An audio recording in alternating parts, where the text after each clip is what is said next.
اعلموا، سنو غور سے سنو، انما الحیات الدنیا لعب ولہو وزینۃ وتفاخر بینکم وتکاثر فی الاموال والاولاد.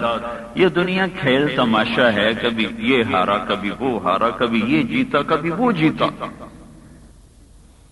اللہ کا راضی ہو جانا یہ میری زندگی کی معراج ہے، اللہ کا پا لینا میری زندگی کی منزل ہے. ان وجدتنی وجدت کل شیء، میرے بندے میری طلب میں آ. اطلبنی تجدنی، اے میرا بندہ میری طلب میں آ، میں وعدہ کرتا ہوں تجھے مل جاؤں گا. دنیا کی طلب میں اگر تو نکلا، کبھی دوں گا کبھی نہیں دوں گا. ما نشاء لمن نرید، کبھی تمہاری فصلیں ٹھیک ٹھاک کر کے پہنچا دوں گا تمہارے گھر، کبھی کورا ڈال کے سب کچھ ہی جلا دوں گا. محنت تو تم نے کی ہے، لیکن اس دفعہ میں نے ارادہ نہیں کیا دینے کا، نہیں دیا. لیکن یہاں پکا وعدہ ہے، پکا وعدہ ہے. اطلبنی تجدنی، تو میری طلب میں آ، میں تجھے مل جاؤں گا. ملوں نہ ملوں یہ نہیں، میں مل جاؤں گا. ہاں تیری طلب دیکھوں گا، پکی کے کچی، کھری کے کھوٹی، سچی کے جھوٹی، یہ ضرور پرکھوں گا. اگر میں نے تمہیں سچا دیکھ لیا تو میں تجھے مل جاؤں گا.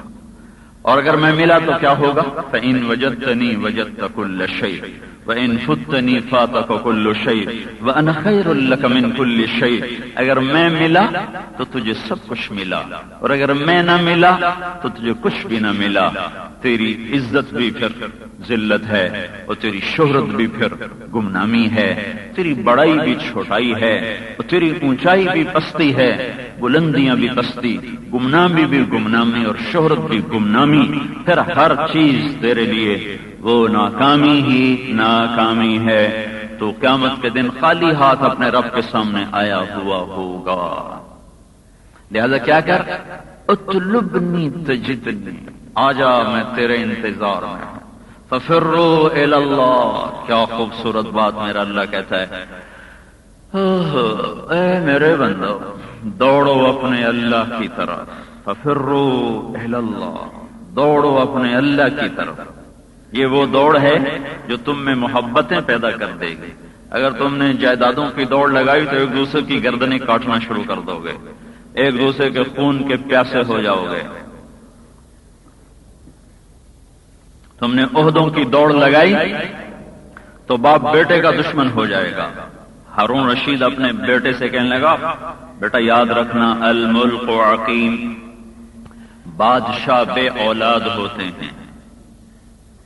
اپنے بیٹے کو ہارون رشید کہہ رہا ہے یاد رکھنا بادشاہ بے اولاد ہوتے ہیں. کہا میں سمجھا نہیں. بیٹا کہہ رہا ہے میں سمجھا نہیں. کا مطلب یہ ہے کہ تو بھی اگر میرے مقابلے میں دعوے دار بنے گا حکومت کا تو میں تیرا بھی سر اڑا دوں گا. کرسی کی اولاد کوئی نہیں ہوتی. کرسی کی رسہ تانی میں باپ آئے گا تو بیٹا اس کا سر اڑا دے گا، بیٹا آئے گا تو باپ اس کا سر اڑا دے گا، بھائی آئے گا تو بھائی کا سر اڑا دیا جائے گا. یہ ایسا بانجھ اور یہ ایسا بے مہر ہے، کوئی تعبیر ہی نہیں سمجھ میں آ رہی. اس کے لیے کیا تعبیر لاؤں؟ الفاظ مختصر ہوتے چلے جا رہے ہیں. تو یہ سراسر ناکامی کا راستہ ہے کہ دنیا پر سب کچھ لگا دینا.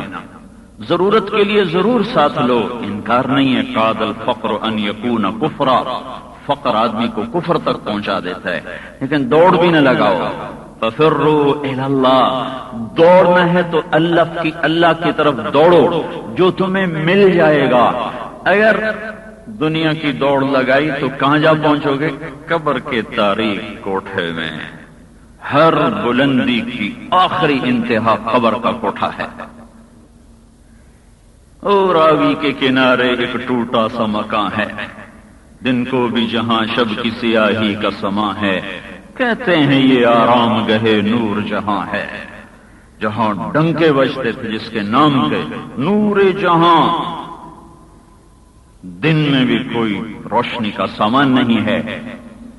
تو میرے بھائیوں، اللہ کو پا لینے والوں نے منزل کو پایا اور اللہ کو کھو دینے والوں نے منزل کو کھو دیا۔ اللہ وہ سچائی ہے جس کو پا لینے کے بعد انسان اپنی منزل پہ پہنچتا ہے، اور اللہ کو کھو دینے کے بعد ساری زندگی انسان سفر کر کے اس مسافر کی طرح ہوتا ہے جو لوٹ آئیں تو کچھ کہنا نہیں، بس دیکھنا انہیں غور سے جنہیں منزلوں پہ خبر ہوئی کہ یہ راستہ کوئی اور تھا، چل چل چل زندگی گزار دی، پہنچے تو غلط جگہ آ گئے، پچھا جاون دا ویلا ہی مک گیا۔ تو ایک مسلمان ہونے کی حیثیت سے اللہ کی طلب میں زندگی گزارنا یہ زندگی کی کامیابی ہے، یہ زندگی کی معراج ہے، یہی اصل طلب ہے، یہی اصل دوڑ ہے۔ باقی ساری دوڑ آخر میں جا کر ناکامی میں تبدیل ہو جاتی ہے، اور اللہ اسے ملتا ہے جو اس کے حکموں میں ڈھل جاتا ہے۔ وہاں کالا گورا نہیں چلتا، حسب نسب نہیں چلتا، شکل صورت نہیں چلتی۔ اللہ کے ہاں ایک معیار ہے کہ یہ اللہ کی مان کے زندگی گزارنے والا بن جائے، یہ ایک معیار ہے، باقی سب معیار ٹوٹے ہوئے ہیں۔ اور اللہ تعالیٰ کے ہاں ایک پیمانہ ہے جو کلمے کا دوسرا حصہ ہے، محمد الرسول اللہ، حضرت محمد صلی اللہ علیہ وسلم کی پاکیزہ ہستی، یہ اللہ تک پہنچانے کا ذریعہ ہے۔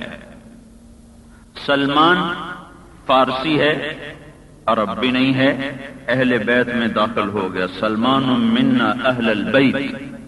ابو لہب عربی ہے، قریشی ہے، ہاشمی ہے، چچا ہے، بیچ خاندان کا فرد ہے، قرآن نے نکال کے باہر کھڑا کر دیا، تبت یدا ابی لہب۔ السلام علیکم دوستو، ایسے اسلامک بیان سننے کے لیے ویڈیو کو لائک اور چینل کو سبسکرائب ضرور کریں۔